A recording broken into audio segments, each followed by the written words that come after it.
Today on Timescast, CJ Chivers reports on the use of cluster bombs in civilian neighborhoods in Misurata, and the Lead's Robert Mackey looks at the digital legacy of a slain pro-Palestinian activist. This is CJ Chivers reporting from Misurata, Libya. The military forces in Misurata were fighting for Colonel Muammar al-Gadhafi, have been firing into the city with a range of heavy weapons, some of which are indiscriminate.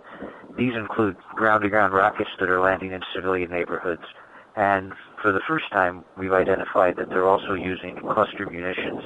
Upon arriving in Misurata last night, one of these expended munitions was in the hospital. And one of the hospital employees showed it to Brian Benson, who's our photographer here, and he brought it to me. And we made a tentative ID last night. And then overnight, through some sources in the munitions community, we were able to get a specific identification as a MAP 120, which were manufactured in Spain. And then this morning, after we had the identification, we went down to a civilian neighborhood that was hit by ground-to-ground rocket strikes yesterday and made a survey of the areas where the rounds had landed. They all landed in clearly a civilian area. There was no military infrastructure nearby. And the residents yesterday had reported that 23 people were killed in these strikes. We know that 11 of them are in the morgue at the hospital.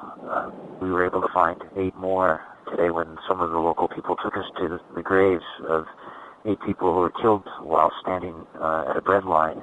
Cluster bombs, when fired into civilian areas like this, are a fundamentally indiscriminate weapon.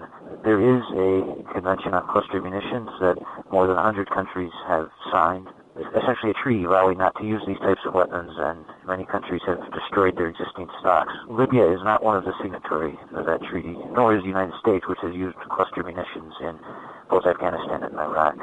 In this case, the weapons are particularly worrisome because they're being used in neighborhoods that are essentially surrounded by Gadhafi troops, and civilians don't have any real means of escaping.